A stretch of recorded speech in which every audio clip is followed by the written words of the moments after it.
Yo Pops podcast with me, Sean Williams, and today's guest, Mr. Marcus Mcneish. Hello. We hope that everybody's had an amazing week. As you can see, my dad, he's still away, but I'm loving this because obviously last week I was on my lonesome, like a bit of a loner. And then this week I managed to drag one of my boys in to come and hang out on the sofa with me. Very quickly, let me get the formalities out of the way. Please like, subscribe, share at Yo Pops Poddy on Instagram, Facebook, TikTok. Guys, engagement. Hey, listen, I need more engagement. Yeah, thank you. So stop being stush, because we can see you know what. Actually, let me come out of patwa. Please help. I can see that you're all watching. So please get involved. Also, you know, with our Patreon and our PayPal, guys, if you want to donate, subscribe, help us to keep pushing what we're doing far and wide, then we always appreciate it, and we love you lots. So we're going to jump into it very, very quickly. Marks, how are you? I'm good, thank you. How's your morning been? Good. You enjoyed the train ride down, right? Yeah. Quiet, Chilled. scenic. I didn't see any of it. I played Zelda I played Zelda the entire way. 48 minutes of Just bliss. bliss playing my Nintendo. That's Brother, what it was. and I've been trying to get you down here well, I'm trying to get him to move, just. But these little trips, slowly, I'm getting him to kind of be like, yeah, I might do it. So. Yeah. You looked happy when I picked you up. Yeah. See what I'm saying? Man was smiling. Marcus has got one of them smiles. If he's smiling, everything's good. Now, you're actually going to help me with a very cool topic today. Absolutely. Marcus and I know each other because we play together musically and within the music industry. And we have toured together for about 6 years now. Ooh, so a bit longer. Man, it might actually be like 8. Yeah, 8 it's true. years. Yeah. And Marcus is my guy. So, like, if you ever want to know how crazy I am, I will never tell. he'd never tell. He's likely the person that you'd want to kind of get to find out. But he's an amazing friend, and time is the proof of all things, and it's only proved him to be more than what I ever thought. So, and actually, I never said this to you. I appreciate your friendship beyond words. Oh, thank you so much. Honestly, Same. Honestly, just enough of that soft stuff. He's an amazing father, amazing production manager, amazing musician, amazing coach and mentor, and just obviously friend. But I want to talk to him about being a dad, and more than that, he's a girl dad, and his daughters are amazing. They are absolutely amazing. They are. And I love watching you with them because I can see just you're hands-on. Mm-hmm. You're right there kneading the dough and bringing out the personality traits and everything, and you're amazing in how you are. So there's a couple of questions that I want to ask, because I think, especially within our community as well, Marcus, we're very macho, and I think we have been also taught toxic cultural traits of masculinity, that some were kind of rooted in the absence of what we needed but never had. And so we kind of pretend like, oh, that didn't hurt me. And it's just like, well, it did, because when no one ain't looking, man is barling in the corner. And just from the conversations that we've had on different continents, different time zones, I realise we have similar views, but you're ahead of the curve than me. Like, what you want? Man's is married. You gotta catch up. Oh, yeah. You gotta catch up. So let's get into question one. I've got to get it at some point. So Mark, what kind of dad did you always want to be? Or what kind of dad did you want to be when you first found out that you were going to be having? Put simply, present. I just wanted to be present. Any reason? I grew up with my mum. Got you. My dad what's the best term to put it? Available. Okay. Available. So if I called him, he'd make contact, we'd speak on the phone. But it was very much me and my mum. And as much as I love my dad, no disrespect to my dad at all. Yeah. There was a lot of time spent alone, a lot of time waiting, and a lot of failed expectations. So a lot of times I was like, oh yeah, I'm gonna see you at this time, I'm gonna pick you up at 10. And I'd be sitting by the window, looking at the window for the car to come from 10 till 1, 2, 3, 4, 5. 8 o'clock will come and be like, yeah, phone call. I say, yeah, I'll pick you up tomorrow. And I'll be like, oh, but I've been at this window. Yeah, I've been waiting the entire day. literally on the windowsill, looking at the window, waiting for this car to come, meet, like all the stuff. So the moment I found out I was going to be a parent is very much, immediately, that was the first thing. That was the first thing that came to mind, was that I never want them to feel like, I never wanted to let them down. That was the most important thing. I never want to let my girls down. I never want them to feel like I've said something and I've not followed through. I've never met that. And that's been the value that we've held all the way now, like all to now, like my oldest being 11. Like, if I've said yes, it's a yes. If I said no, it's a no. If I said maybe, then maybe you can coax me and maybe get me to do it, but I haven't promised you anything. I can live with that. Yeah. And they've learned to accept that, okay, if Dad hasn't said an absolute yes, then let's just chill out. I hear it. Right. Do you think that's why you place such high emphasis on consistency? Yes. Yeah. You never not turn up, Marcus. When you commit to something, yeah, you're never not there. Yeah. I mean, there's a few occasions where I haven't, but there's always been a valid-ish reason why. But it's very rare, extremely rare. Like 1 in 100 times will I not turn up or cancel a plan or something.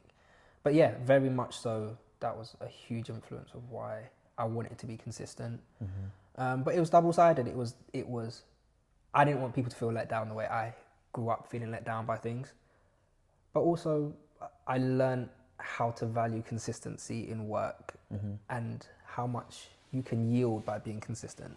And I learned that quite young. And it's the strange thing is the same, my dad being a person that let me down so much in that regard, was the same person that taught me consistency in discipline and work and hard work and all the other things. So it was one of those things that to this day I've always been confused about.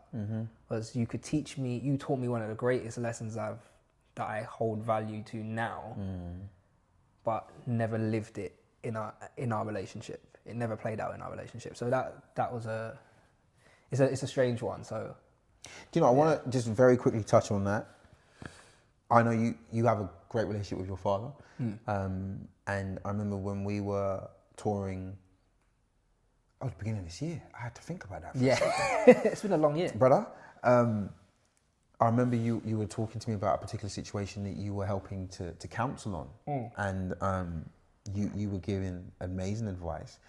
And I had a moment where I sat and I went, you only give this type of advice to a person, A, that you love, and B, that you want the best for.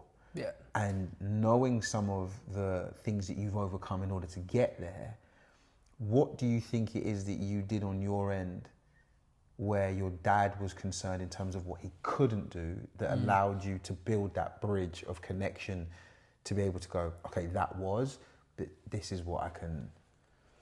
I think it's just a life of lessons, like life of lessons, and being a father myself. Yeah. I think being the father I am and being able to almost create a new model in terms of my family dynamic, That's in terms deep. of what a father looks like. And I'm not the only one. I'm not going to be like, I'm the exception. But to showcase that, not be the model that we'd previously seen. Yeah. To be consistent, be able to be in the line of work we are and still come home, and still be present for my dad to see, no matter where I was, my girls were with me. Yeah. They were always present. It's like if we went out to lunch, it's just me and my dad. We've gone to the cafe. We're sitting down. We're talking. My girls are gonna pop through the door at some point. You don't know when, but they're gonna turn up because part of the conversation is like, Dad's been out for an hour. We need to go find him, Mum. What are we doing? He said he'll be back by now. So Mally's the leaseholder, so she'll be like, oh yeah. To this day, like, she's like, why are you here? I'm probably gonna get they finish at 3. I'm gonna get a phone call at 3:30. Yeah, where are you? Where are you? You didn't pick us up. We know you went to Cambridge, but like, what time's the train get in? like, couldn't you got the earlier train to get back before we finish 100%. School? Like, these are real conversations. These are like, why are you going to the gym at 6 p.m? Couldn't you go at 2 o'clock when we're at school? Because now we're home. These are real conversations. We'll talk. But having that relationship with them, I guess, is what sets the new model for my dad or any of the other fathers in my family to be like, for whatever excuse or reason we had to be less committed or less consistent, well, you're doing it. So at the very least, we have to respect what you say and hear you out, because we know it's going to be real, it's going to be honest, and it's founded on something that isn't fake. You're not just talking. It's very much that. And I guess even how I've been able to grow in the absence of my dad being like missing at certain points in my life, that he's not raised a son that's like, oh, woe is me, this thing happened. It wasn't about, it's kind of like I was able to find my own feet. Yeah, I get it. Yeah. How do you balance protecting your girls with letting them be free to explore and make mistakes? Oh. I know. Wild question. Oh. Especially in this day and age, because, Marcus, if I had little people to be looking after, brother, the stuff that I see around, and obviously I teach, right? So I sometimes am exposed to a more harsher reality than what parents deal with at home, based on what kids are thinking, some of the things that they're into, and what's happening within. Do you know what I mean? But how do you deal with that? And obviously you live in London. Yeah, I mean, honestly, like Tanya can, like my wife can vouch for me on this one, is that with Michaela, until she was about 3 or 4, I didn't want to go anywhere. I hear it. I was like, I don't want you to leave the house, like change your clothes, make and it's like this is, she's tiny, but it's like, no, I don't want like anyone weird to be looking at you funny. Like I used to have so many, it's like it'd be baking hot and she was like in shorts. I'm like, no, you need to put on some trousers. It's like it started there. It's just because, like you said, living in London, the characters, the temperaments are so like everywhere. It's such it's just such a mix of so many different things all the time. There's like good things, bad things, craziness happening. Like it's so much happening all the time. And being a new dad, a young dad as well. I was 24. Mad. It was a lot. It was a lot to kind of try and work out and try and be like, how do I be a dad, especially a dad to a girl, like knowing what like even I was like as a kid. It's like, I don't want you to be around other kids. I don't want you to be around other boys. Like, no. I get it.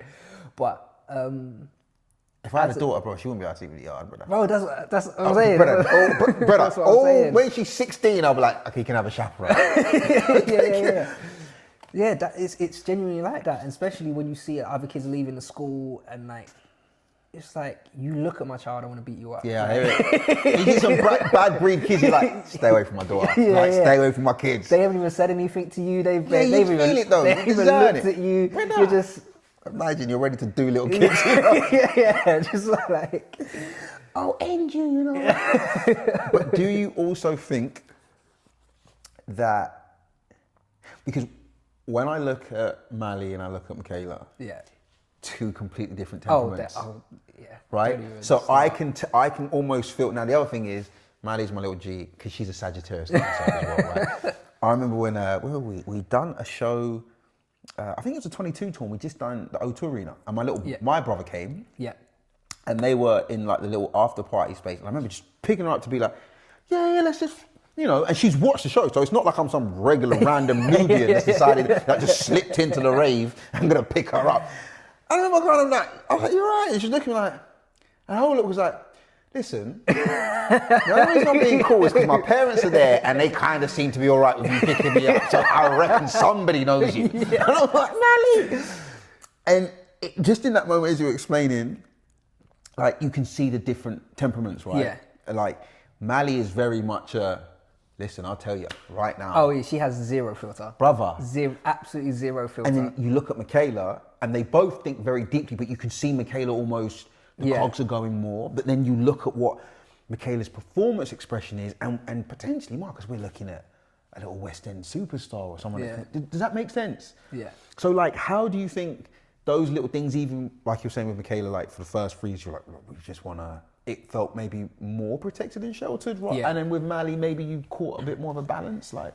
Yeah, I think it was the youngest of definitely picks up on the lessons of the older. Yeah. So by the time Michaela was at age where she was a lot more independent, Mally was kind of, she never saw the protective side. She just went, well, if she's doing it, I'm doing it. Yeah, I hear it. So that kind of like, she bypassed the whole protective thing. She's like, I don't need you because I've been watching. I don't need you, Daddy. Yeah, I don't need you. I've worked it out. And she's all, from the moment she could talk, she's been like, I want to do it myself. Like from the moment she could talk and those words came out of her mouth, that's been consistent. I want to do it myself. Like, let me do it. Bro. I want to do it myself. And then if she gets stuck, then she'll be like, all right, help me. But it's like, the first point of call is, I want to do this myself. Yeah, she's got that. I want to do it. But I think the biggest part was, I think it just came from just time, experience with both of them, trying to work out their different temperaments, was that I started playing mini games with them in the house. Got you. That was kind of the thing, was just like, okay, I need you to learn about money. So I'm just going to ask you questions about like exchange in the house. If I give you this, what are you going to give me in return? And that helped me just work out their temperament. Yeah. Michaela be like, yeah, sure, Daddy. Yeah, like, look, if you give me this, I'll give you this. Oh, you don't have to give me anything. Manny's like, I'm taking this. This. What are you going to give me back? Nothing. But then in other instances, she'd be like, she'd see the example we'd set, and then she'd come back and be like, actually, here. Yeah. She'll go think about it and come back. Yeah. And then Michaela would do the opposite and be like, actually, Daddy, I said I didn't want it, but I did want it. So you'd start to see the cogs turning by just and of them just problem solving the world, problem solving stuff that happens in the house. And that's kind of the main thing. The main thing was just little things around the house. Can you do this for me? Yes, no. And being able to gauge their temperaments allowed me to work out how they would be with other people. What are their natural responses? What are their responses when they're messing around? Yeah. What are their responses when they're in a mood? And it's like, that kind of creates the framework of like trust in a way, to be like, okay, if you were by yourself, what can I assume you're going to do in these scenarios? Mm-hmm. And obviously, as parents, you have to kind of shape those responses. So for Michaela, it's like, okay, I know you're always going to be polite, you're always going to be friendly, you're always going to, you're very self-aware, but you don't speak enough. So we need you to speak more. Okay. That shaped the way that I speak to her. So I speak to her less like a child and more like an adult, because I need her to voice her thoughts and feelings as an adult. Like I need you to get to that quicker, because I can't wait another 5 years to work that out. Like, you're gonna start going to places independently. So let's get that thing going. Yeah. On the other side, Mally's responses are so unfiltered. Oh, bro. She answers your phone, bruv. Yeah. I have to figure out how I'm going to talk to the assistant before I talk to the guy who's paying the bill that I meant to talk to. Yeah. And heaven help anyone. Listen, if Mally's playing a game on his phone, don't call him, because she will just send your call to voicemail. And absolute fact. The amount of times you've been like... And won't tell me. It'll be 3-4 missed calls I'll later. be blowing your phone and you'll be like, yo, bro. And I'm like, do you want to answer the phone? You're like, did I have my phone? I'll be like, Mally, understood. Got ya. Yeah. She's watching it disconnect. Yeah. She's like, this ain't got nothing to do with my game. Yeah, so what I'm doing is more important. But on her side, again, she's very affectionate, needs a filter. So in the same way, like, me and Mally have a more of a banter relationship where, like, well, if you're going to have that energy, I'm going to match your energy. Yeah. And, like, if you cry, I'm sorry, but... I didn't mean it. Well, expect that's kind of, you're going to have kids or other people that are going to match your energy. So they're like, for you, I need you to be able to work out, when is this appropriate? When do I have to have a slight filter? When do I need to ask the question in a different way? Maybe I just need to wait a second, because not everyone is going to be as polite as I am, or as patient as I am, or we are at home. And that's kind of just the framework we have, is that everything we do at home needs to be transferable to the real world. And obviously they're kids, so they have their space, like, do what you're doing. But other times, okay, if you're going to start acting like adults, we're going to talk to you like adults, so that you feel the response of an adult, and then you can make an adjustment. Like, a big part of it, especially like now that they're getting into their own events and they have their own social calendars, whether it's like Michaela's playing football, she does dance, she does drama, Mali's doing gymnastics, like they have their own calendars, but they require discipline, all those things. So when they come to me, it's like, oh, this thing's not working, this thing's making me upset. It's like, some days, yeah, I'm going to be the affectionate dad. Other days, it's kind of figure it out. Because once you reach a certain age, like the problem you have today, they're not going to care about tomorrow. So even down to timekeeping, let's say we're late for dance, or like Michaela's forgotten her script, or something really like seems like nothing. Just purely based off, I know what our industry looks like. It's been entertainment. It's like, I need you to do all the things now. Bring a pen, bring your pad, prepare your bag the night before.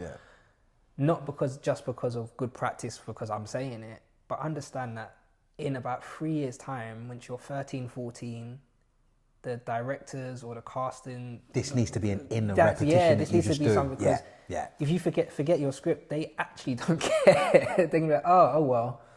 Like, or if you forget a routine and you haven't made notes on something, they're like, well, there's another kid that's got it together. Yeah.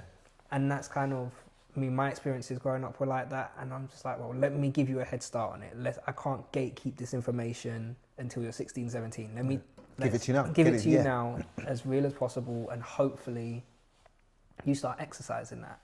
And again, they're good kids, so they do. Like Michaela will bring a notepad, she'll bring a pen. She's like, okay, cool, we did the choreography. All right, we've got 5 minutes. Let me make some notes on what happened. Oh, we did this script. They want us to do X, Y, and Z. I'm not going to try to remember it. Let me write it down. And it's like, these are practices that we use all the time. Yeah. But I remember I didn't learn that until I was like in my 20s to do those things. I'm there struggling, trying to remember everything everyone told me over a whole rehearsal. I was like, well, if you're 11 and you've already got this practice in place, by the time you're 21, into the real world, into the real business of it all, you've got such a good head start. Like, you already know how to operate in those environments without being stressed, without being tired, without being overwhelmed. Yeah. Bless you. How do you, this is a hard question because I always ask you about this, and sometimes we have an awkward 10 to 15 second silence as you figure out the most diplomatic way to tell me. I'm going to take my water now. So. Yeah, do that, brother. Sip that. How do you take care of yourself whilst taking care of everything else? And you'll have to say you don't, or you're figuring that out, or in fact, let me not put the words in your mouth. How do you take care of yourself whilst taking care of everything else? I go outside. You do. You love an outdoors. Yeah. I go outside. Apart from when we're touring. Yeah. We'll hide on the bus, but you love an outdoors. That's the other one. But yeah, I go outside, and I mean, strangely enough, it took years for me to work out that's what was my thing. It took like you try and find everything else that everyone else does, where it's like, I'm gonna watch a film, I'm gonna listen to music, I don't know, maybe I need to go out somewhere with someone, but then to accept, I actually enjoy my own company. So liberating to hear you say that. Oh yeah, mate. Don't let me derail you. I just needed to be like, yeah, nice. Nah, that's I'm saying. To go outside by myself, like first thing in the morning, no one's on the phone, no one like no headphones, just me and my thoughts. Like, there's never a mix-up with you, Marcus. This is why I like hanging out. Yeah. Never a mix-up. Never anything we need to talk about that's got nothing to do with. It ain't got nothing to do with that. That's not my pay. Like, yo. Yeah. So I get it. There's peace in your own. Yeah, in whatever pocket of time I have, and if I have to find that space outside of the normal schedule, I'm gonna find it. If that's like going outside 5 o'clock in the morning, go for a walk. Just slightly early. Yeah, it's really early. It's really early. Slightly early. Man's up with the angels. But sometimes that's what you've got to do. You've got to do like, because the moment the phone goes off, the moment like the first WhatsApp message comes in, you're thinking about someone else's day. You're thinking about someone else's schedule and their timings and their expectations. And if I don't do this, I'm going to let this person down. Or if I don't do this on time, they're going to be disappointed. I bet they're looking out for this thing to come in at this time. I was like, forget all of that. Let me have this space where my thoughts are my own. I cannot be influenced by anything else. And then I can rectify any thoughts in my head that are kind of a little bit left, or I've got time to rectify that problem before anyone else has a say so. If there's something that happened the night before or the day before, I've got this space to be like, okay, let me put this like completely unbiased on the table and be like, okay, this. How important is any of these things? What needs to be done? And no one has put their 2 cents in to make me feel a way about my decisions. And if later I need to ask advice or speak to someone about something, I've done the majority of the thinking already. I'm not coming to, let's say I speak to you, I'm not coming to you with a conversation that's 4 hours long, which requires 1 sentence to answer. And you're like, bro, like, if you asked one question, this would have been, I had an answer for you about 2 hours ago. But you've taken 4 hours to explain the problem. Sometimes people just need to talk more. And I'm realising that more now. I'm like, oh, you need this night, okay, cool. Yeah, just... Phone on mute, go do some tasks. Like, I'm here. Yeah.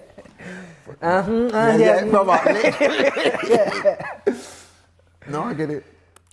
So okay, cool. So then if you take the time, obviously, within your schedules in terms of, I know, like, you'll go out at 5, you'll train, you'll do a gym workout, maybe go, take the girls to school, have a little coffee. So you have those pockets of times for you.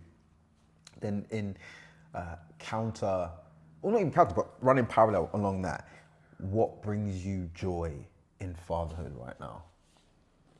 Oh.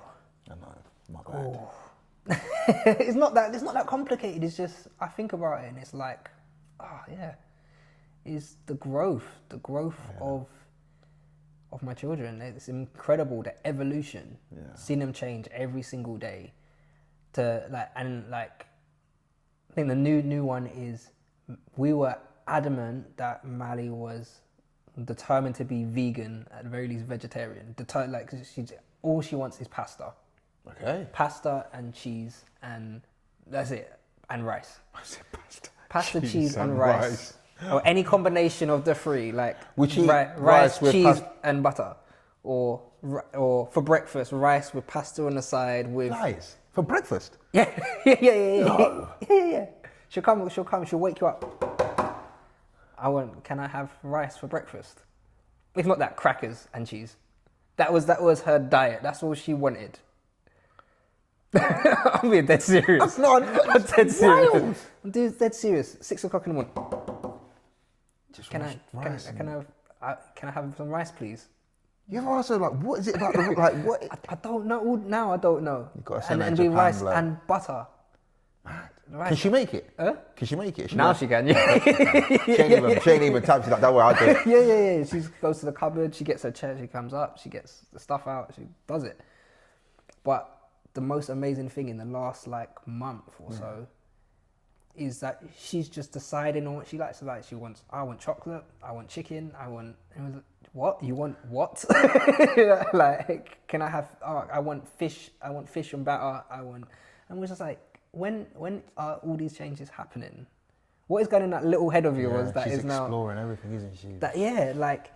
She, for all her unfilteredness, she doesn't like being seen in public.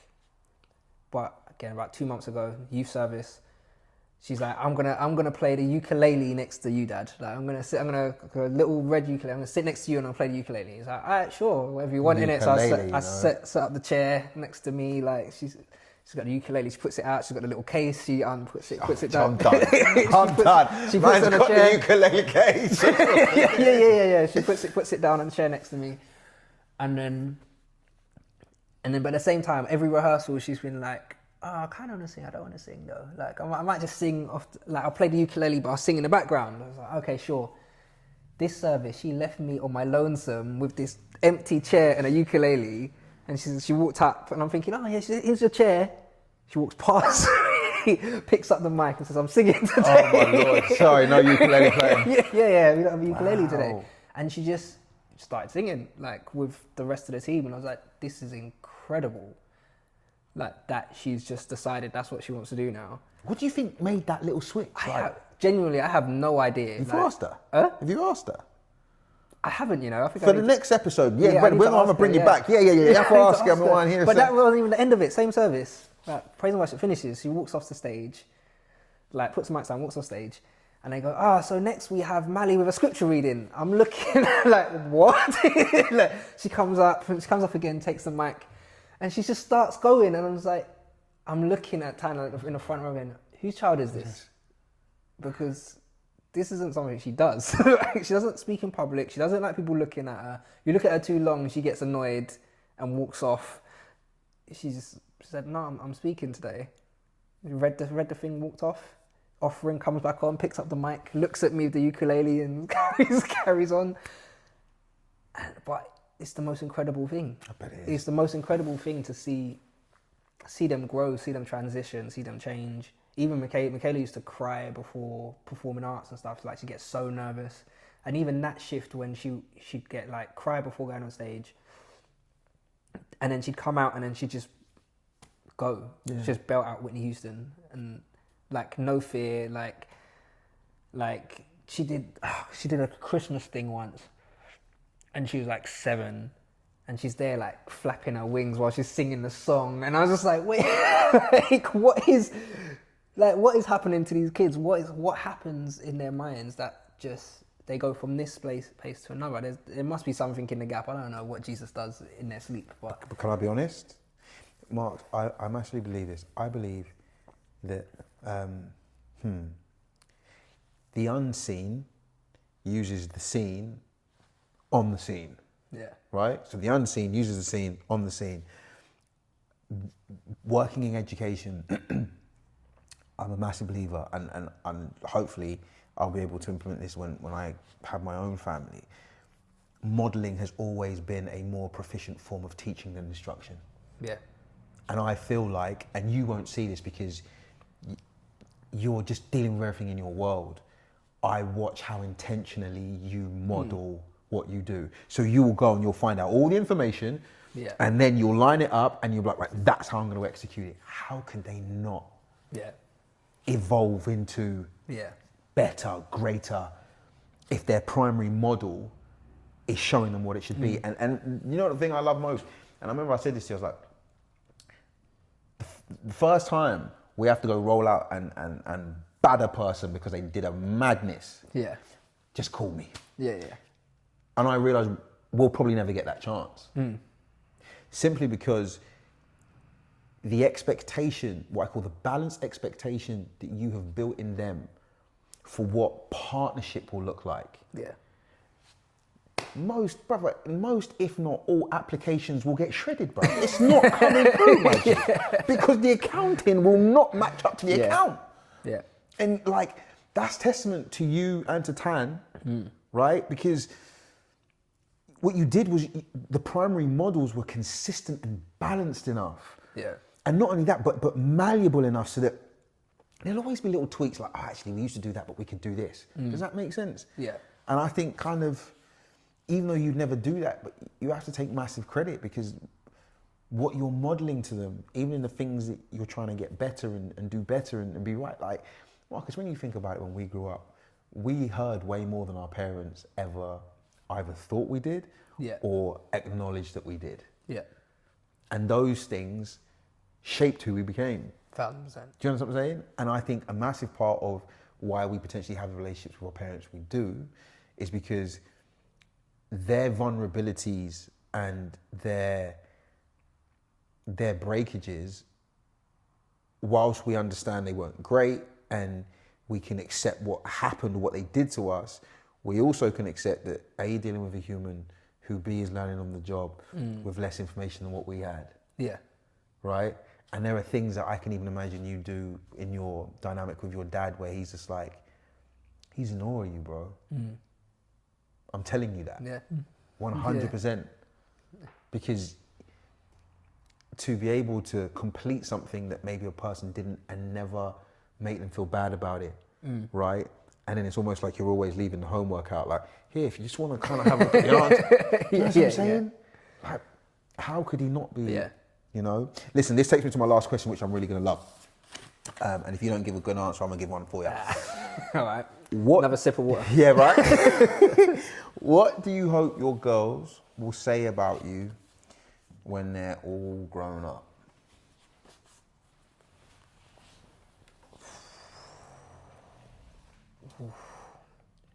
Because their characters are so different, I have no idea. But I would hope that would say that I was loving, caring, affectionate, protective, all the standard things, and just gave them the best opportunity to succeed in whatever they wanted to do. That their foundations were as strong as they could possibly be. I don't know much more than that. I don't hope for much more than that. I think my expectations of what they may say very simple. They don't need to be like, he was the greatest in the world. I don't think, even if I got to see it, I would want that. I would want them to know that they were loved, and be able to express that. And I think that would be it. Guys, thank you for hanging out with us today. As we said before, please like, subscribe, share Yo Pop's Poddy. We will have Mr. Mcneish's URLs and his tags below, so you can have a look at that. But also, we're going to be having him back on Yo Pop's Back Chat, 100%. We hope you have an amazing rest of your week. Also, make sure that, especially going into the winter, those connections, those conversations, the communities that we build and that we have, they're important. Connection is important. So until next time, guys, from myself, take it easy. From Mr. Mcneish. Take care. Next time.